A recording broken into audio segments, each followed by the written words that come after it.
இப்போ தான் நம்ம சேனலுக்கு நீங்கள் முதல் முறையாக வரீங்கன்னா தயவுசெய்து கீழே இருக்கிற ரெட் கலர் சப்ஸ்கிரைப் பட்டன் அழுத்தி சப்ஸ்கிரைப் பண்ணிக்கோங்க. கூடவே அந்த பெல் பட்டன் அழுத்தி ஆள்னு கொடுத்துக்கோங்க. அப்போ தான் நம்ம போடுற வீடியோ உங்களுக்கு தினமும் கிடைக்கும். சரி வாங்க இப்போ நம்ம வீடியோக்குள்ளே போகலாம். 5 வயது குழந்தையை விட்டுவிட்டு மற்றொரு ஆணுடன் இளம்பெண் தற்கொலை செய்து கொண்டிருக்கக்கூடிய சம்பவம் நடந்திருக்கிறது. அந்த பெண் தற்கொலை செய்து கொள்வதற்கு முன்பாக தன்னுடைய தோழிக்கு வாட்ஸ்அப்பில் ஒரு தகவலையும் அனுப்பியிருக்கிறார்.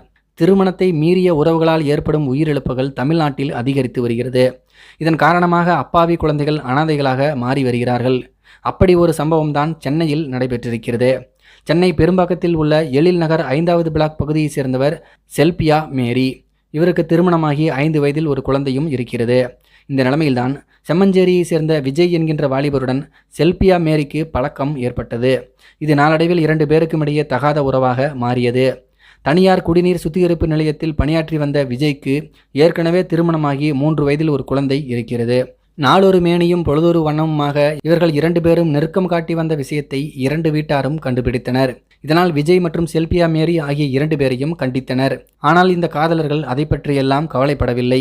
இந்த நிலைமையில்தான் 6 மாதங்களுக்கு முன்பு தங்களுடைய குழந்தைகளை தவிக்க விட்டுவிட்டு விஜய் மற்றும் செல்பியா மேரி 2 பேரும் அதே பகுதியில் தனியே வீடு வாடகைக்கு எடுத்து கணவன் மனைவியாக குடித்தனம் நடத்தி வந்தனர்.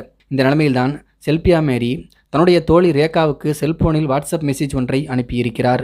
அதில், என்னுடைய குடும்பத்தினர் விஜயையும் என்னையும் சேர்ந்து வாழ விடமாட்டார்கள், நாங்கள் 2 பேரும் தற்கொலை செய்து கொள்ளப் போகிறோம் என்று கூறியிருந்தார். இந்த செய்தியை பார்த்து அதிர்ச்சியடைந்த ரேகா உடனடியாக பெரும்பாக்கம் போலீசாருக்கு தகவல் கொடுத்தார். அதன் அடிப்படையில் காவல்துறையினர் சம்பவ இடத்துக்கு விரைந்து சென்று பார்த்தனர். ஆனால் அங்கு விஜய் மற்றும் செல்பியா மேரி வீட்டில் சடலங்களாக கிடந்தனர். வீட்டின் வரவேற்பு அறையில் விஜயும் படுக்கை அறையில் செல்பியா மேரியும் தூக்கிட்டு தற்கொலை செய்து கொண்டிருந்தனர்.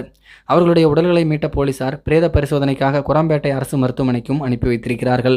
இந்த சம்பவம் தொடர்பாக வழக்கு பதிவு செய்து விசாரணை நடத்தி வருகின்றனர். இந்த சம்பவம் அந்த பகுதியில் பெரும் பரபரப்பை ஏற்படுத்தி இருக்கிறது. இதை பற்றி உங்களுடைய கருத்துக்கள் என்ன அப்படிங்கிறது கீழே இருக்கிற கம்பாசில் தெரியப்படுத்துங்க. மேலும் இது போன்ற வீடியோக்களை பார்க்க நம்முடைய சேனலை சப்ஸ்கிரைப் பண்ணிக்கோங்க. நன்றி, வணக்கம்.